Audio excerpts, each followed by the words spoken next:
ایک ہمارے ذمہ دار دوست حج پہ آئے تو اپنی بیگم اور بیٹی کو بٹھا کر گئے مزدلفہ اور نشانی لگاتے گئے اتوں ہی جاؤنا اتوں ہی جاؤنا، ٹوائلٹ گئے اور وہاں لائن لگی ہوئی تھی، دیر ہو گئی۔ جب واپس آئے تو بسیں ہی بسیں، تو ساری ان کی وہ نشانیاں گم ہو گئیں۔ ساری رات مزدلفہ کدی بیگم نو سدے کدی دھی نو سدے، نہ بیگم لدھی نہ بیٹی لدھی۔ تو میں قربان جاؤں میرے نبی نے کیا کیا، اس رات تہجد جان بوجھ کے نہیں پڑھی کہ جب کمزور زمانہ آئے گا حجاج کا، جو تھک ہار کے پہنچیں گے بسوں کے ستائے ہوئے، تو وہ اگر تہجد نہیں بھی پڑھیں گے تو نبی کی سنت پہ عمل ہو جائے گا۔ سبحان اللہ۔ لیکن جس کو ہمت ہو وہ پڑھے، بندگی کی رات، عبادت کی رات، لیکن میرے نبی نے نہیں پڑھا۔ پھر فجر کی نماز کے بعد آپ نے وقوف کیا، یعنی دعا مانگی، اور فضل بن عباس کو اپنے پیچھے بٹھایا اور آپ مینا میں آئے، اور بلال نے آپ کی اونٹنی کو پکڑا، اسامہ نے چادر کا سایہ کیا اور آپ نے 7 کنکر مارے۔ پھر پیچھے مڑ کے آپ نے دوبارہ اس خطبے کو دہرایا جو 9 تاریخ کو دیا تھا۔ پھر معمر بن عبداللہ کو بلا کے سر منڈایا۔ پھر آپ نے 63 اونٹوں کی قربانی کی اپنے ہاتھ سے، اپنی عمر کے مطابق کی، اور باقی 37 کی حضرت علی نے کی، اور فرمایا علی لوگوں سے کہو جو لے جانا چاہتا لے جائے، اور جو گوشت بنائے اس کو مزدوری گوشت میں سے نہیں دینی، ہم خود ادا کریں، خالص اس کو بنائے۔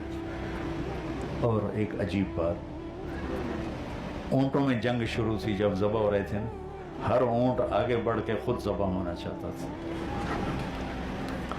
ان میں لڑائی چل رہی تھی کہ میں ذبح ہو جاؤں، میں ذبح ہو جاؤں۔ پھر آپ نے قربانی کے بعد آپ نے سر مڑایا اور ایسے بیٹھ کے زمین پر ایسے یوں کر کے بیٹھ گئے، ایسے پاؤں کے بل ایسے بیٹھے، تو آپ یوں بیٹھے جیسے میں نے آپ کو دکھایا۔ پھر معمر بن عبداللہ نے آپ کا سر موڑا۔ پتہ ہے آپ کے کتنے لمبے بال تھے اس وقت؟ آپ کی زلفوں کی 4 گتیں تھیں، 4 گت، 2 گت ادھر تھی 2 گت ادھر تھی، اتنے بڑے بال تھے اس وقت آپ کے۔ پھر اس کے بعد آپ نے ناخن کٹوائے، مونچھیں صاف کروائیں اور ان کو وہیں دفن کروا دیا، بال تقسیم کر دی، پھر غسل کیا، پھر کپڑے بدلے، پھر خوشبو لگائی حضرت عائشہ نے۔ پھر آپ نے قربانی کا گوشت تیار ہو رہا تھا وہ آپ نے کھایا، کھا کے پھر حضرت معاویہ کو پیچھے بٹھا کر اونٹنی تبدیل کر کے آپ طواف زیارت پہ گئے، اور 7 چکر آپ نے اونٹنی پہ بیٹھ کے کیے، اور پھر آپ نے زمزم کے کنویں پر اتر کے پانی پیا، ایسے ڈول کو پکڑا